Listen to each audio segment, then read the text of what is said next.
Not yet, 20 minutes. Almost. Hey, Coach Rule rattled it off yesterday. It was kind of interesting to hear him say it. So he said, we got a sophomore quarterback, freshman running back, 3 freshman receivers, a sophomore tight end. So he's kind of going through this whole young core.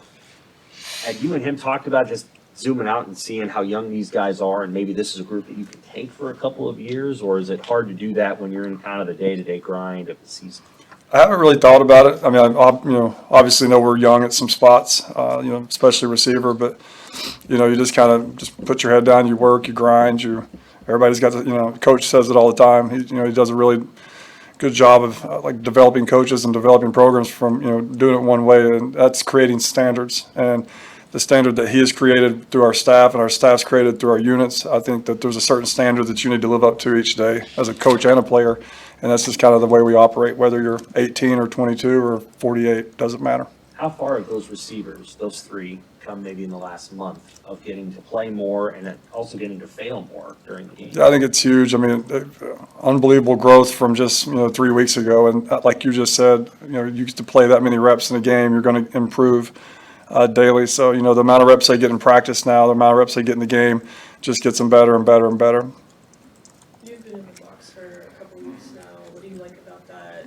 Is that helping your calling? I think so. Yeah, that calms her. I was down there originally just to, be with the quarterbacks. Hadn't been with Jeff before, and the rest of them are young. Just to be down there with them if things started going bad, I'd called it from the box and on the field. And coach gives me a hard time. He's like, yeah, you went in the box because it was 12 degrees that day. But that's not the case. I just want to get up there.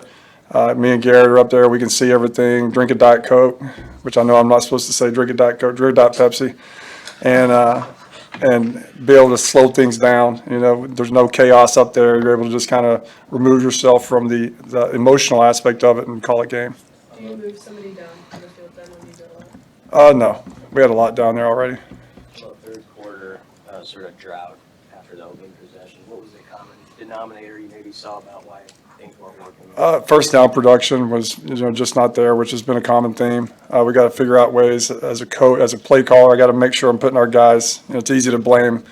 Oh, the kid's got to execute, or this kid's young, and that's not it. I mean, I've got to put them in positions where they can go and have a chance to execute plays to get ahead of the sticks, and we're going to do that moving forward, making sure that we have every opportunity to go, gain the maximum amount of yards on each play. There's always such a microscope on the QB. How do you see Heinrich cut through the noise, just locking in this building on, trying to get better? Yeah, he's a tough kid, and I think that not a tough kid. He is a tough young man, and I think he does a really nice job of compartmentalizing the noise and all that, and just kind of, he's trying to adopt, Coach Rule's mindset and our mindset as a coaching staff. It's all about us. It's all about coming and controlling what you can control. I know it's a lot of coach talk, but it's all truths.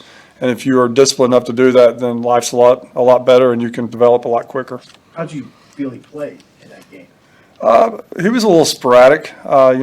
We've got to continue to take care of the ball. And a couple of those fumbles, he was up in the pocket, so we got some good work on that today. But we have to take care of the ball. We talk about it all the time, and we're committed to fighting that war until we get it fixed, because that is, that's the reason we're losing right now. It's just we're giving the other team the ball too many times every single game. So we've got to find a way to get that fixed. We're working at it. But to answer your question, I think he's to the point, and I reference Coach Rule a lot because I listen to his stories. But just through the years, you get quarterbacks that when they come in, they start playing early. Right, they're young. They don't have a lot of demons in their head. They just play. They're glad to be out there. Every opportunity, every game you play, more and more information starts to seep in. Now you're not just playing and relaxing, having fun. You're thinking and thinking and thinking. So we're at that stage right now where I just told him, Heinrich just then, just relax, smile, right? Smile, have fun, run through somebody's face. Go back to the time where people asked if you were going to slide or not. And we said, no, you're just going to run through their face. Go back to that guy, and you'll be fine. So, this week we're just working on him, just freeing up his mind and going and play as fast as he can, as physical as he can. As far as people scouting Harburg, how much have you seen of that where people really adjust what they do to him, and how does that make your job challenging to kind of adjust what you're doing to do something different, because what you wanted to do is scout it out? Yeah, I think everybody's kind of got a somewhat of a common theme of how they're defending us, and they have their different niches to it, but, it is centered around, they know that, they've got to stop our quarterback run game. And so each week you got to figure out early what they're doing and try to combat that with whether it be a play action pass, a reverse, or a fake quarterback run where somebody else gets it. So you got to be in tune to that early on in the game, and our staff's done a nice job of that to this point. I think a week or so ago, maybe the radio you said about Malachi, he really gets after people as a perimeter blocker. When did that start to come? Was that immediate for him, or has it just been something that's popped up? Is he kind of the tone setter in that room on how to do it right now? It was immediate from the blocking standpoint, because when you meet Malachi, he's this nice young man, very quiet and just humble, and then he gets out on the field and he turns into a monster. I mean, the way he blocks on the perimeter, puts people on the ground, getting knockdowns, has been really impressive. It's been an infectious thing that has happened. Once he started getting called out in team meetings for doing that, I think the other young guys are like, well, I can do that as well. And you see them starting to, take that same edge on the perimeter blocking as Malachi has. So I think it's been good for our team, been good for our offensive unit. You briefly mentioned earlier Garrett McGuire. I mean, with the hand that you guys have been dealt in offense, specifically at receiver, for as young as he is, I mean, how has managing that made him grow into a better coach? I don't even know how Garrett might be 24. I don't know, but he's the equivalent of a 45-year-old man. I mean, he's an old soul, one of the smartest individuals I've ever been around. Been around his whole life, obviously, with his dad being a coach as well. I think he's handled it. He's the perfect person to handle it, because he comes in every day with unbelievable energy. He's a player's coach. He cares about his players more than anything in the world. And I think his players know that he would do anything in the world for them. So I think their relationship and this time and space where we are right now in that position room it's a perfect scenario for them and for us. How much does Maryland blitz compare to maybe some of the other teams you play? I think that that's a common thing that we get a little bit. They're very similar to the last couple teams from a blitz standpoint. Fidoni's kind of developed into that really nice safety valve and at times primary wide receiver for Heinrich. How has he developed from week one in Minnesota, where he maybe wasn't exactly all that, to now? I think it's just like all the other positions. It's confidence. Every time he goes out and makes a catch, he gets a little bit more confident.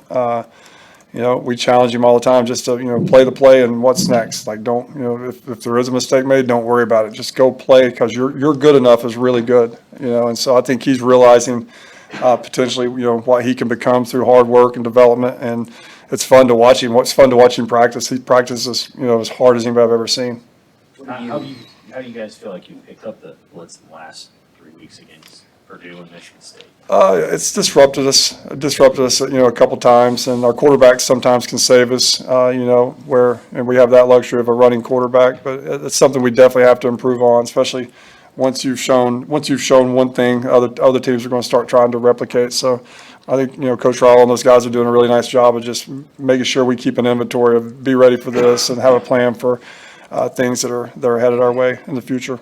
What have you seen from Emmett Johnson the last couple of weeks, and do you think he could handle 15, 20 touches a game down the stretch? I think he could. Yeah, I think I think that he had a really nice game the last game. I mean, he had a couple runs where he got up inside and got vertical and got positive yards for us. I think that he's going to continue to improve. His role is going to continue to grow.